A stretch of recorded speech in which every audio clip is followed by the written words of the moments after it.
I got a phone call in early 2013 from a guy called Matt Lambell, who was the CEO of Wise Employment. Now, Wise Employment are a disability employment agency for the sort of people who are sort of being left through the cracks and they find them work. Great service and a really good government-funded non-for-profit organisation. Matt heard about David Granier, who runs Stand Up for Mental Health out of Canada.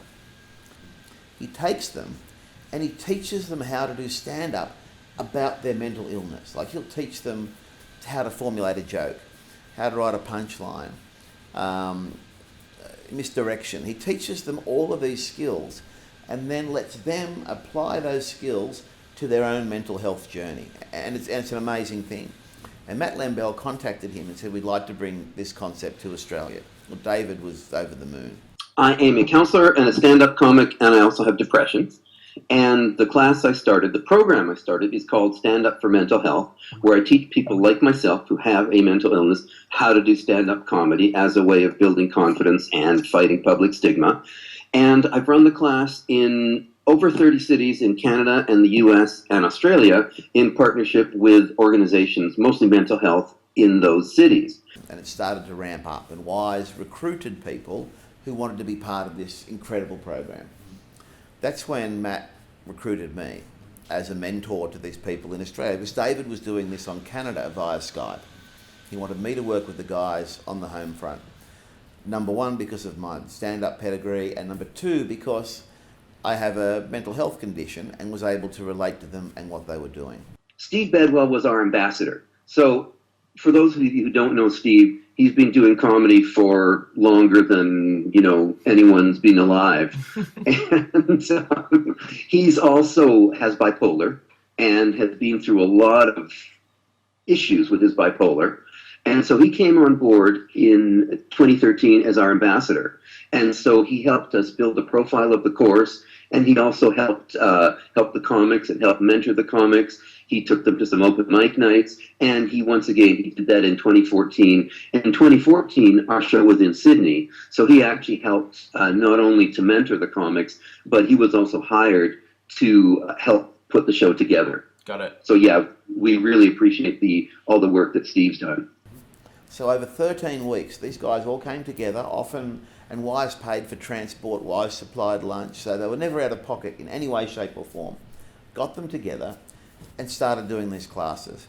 And the evolution I saw in these people, some quite shy, some very withdrawn, some thinking I can never write a joke about this, to see them come together, to see them formulate ideas, make jokes, get a 7-minute routine together, was quite incredible. So I guess for me, I was going through a massive depression last year, and I wrote down some New Year's resolutions, and I thought, okay, well, what are some things that actually, give me pleasure? And the biggest thing, I guess, was making people laugh. So I thought, okay, let's do like a comedy course or something like that. And then I came across Stand Up for Mental Health, and it was amazing. It was exactly what I needed, and yeah, it's been fantastic to be a part of it.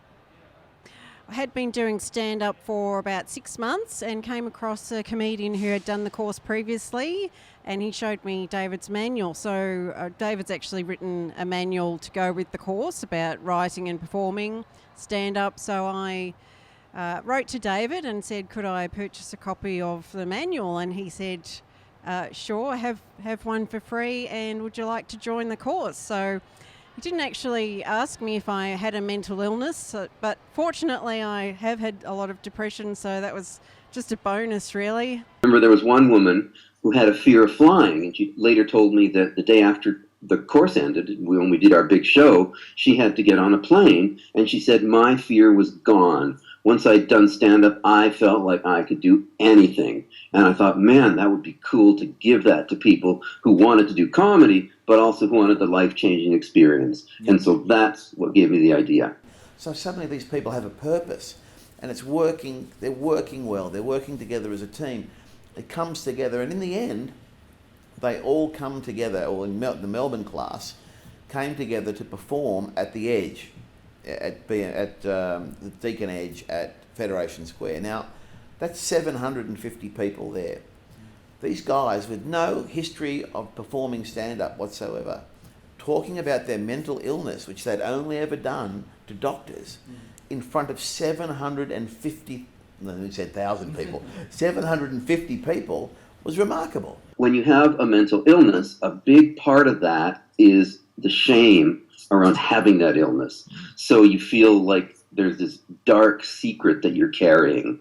Well, here you are in stand-up comedy, and instead of being told, oh, no, don't talk about that, all of a sudden you say something like, oh, a few years ago I had a manic episode and I ran around the shopping mall naked, and instead of me as the counselor going, oh, that sounds so traumatic, let's talk about your feelings, I go, whoa, that is hilarious. Yeah, right. Let's turn that into comedy. And all of a sudden, there's this cognitive shift where all this horrible stuff just becomes a source of great comedy material. Being with the other comedians, even though we're on Skype, it's just like we're all in one room. And hearing their stories, and everyone's got something a bit different. It really helps me also to connect with the other people in the course because, just by bonding with them, you feel a bit stronger and a bit more comfortable with your mental illness, and talking about it to the general public helps them become more aware. So, Sure, the audience is there for them, but still, the jokes were absolutely fantastic. One guy in Melbourne who I worked with particularly closely, his name was Craig Tolley. He had this great joke, a couple of great jokes about being schizophrenic, and that he still hears voices. He's getting better. He still hears voices, but now they raise their hand before they speak. And this is the sort of material these guys were generating. This was all A-grade comedy, helped along by David and I, and pointed in the right direction, but they had to have the experience to work from in the first place. And now they're your stories, you own them, you're no longer the victim, and you tell them to a theater full of 800 people, and they're laughing and applauding and telling you how great you are, and they love you, and you're going, wow, so I just told all my secrets to these people, and they think I'm awesome. Maybe I'm not such a bad person after all. Doing stand-up helps with your confidence and takes your mind off your problems, gives you something to focus on. it actually helps us to demystify, what's actually going on and make fun of it, and then it helps us to feel like it's not so bad. People with mental health, they talk about what they know about. And the good thing about coming from the mental health angle is, in comedy, you always punch up. You never take on anybody in a lower social status than you. When you have a mental health issue, to most of the audience, you're coming from a pretty low social status. And the fact that you can make jokes about it and put the audience at ease, that's the thing. It's about the stigma breaking. It's about the information, and it's about the understanding and the education. A lot of the people in the audiences, their first sort of coming together with mental health is often through this program, often seeing these performers. And they're uneasy at the start.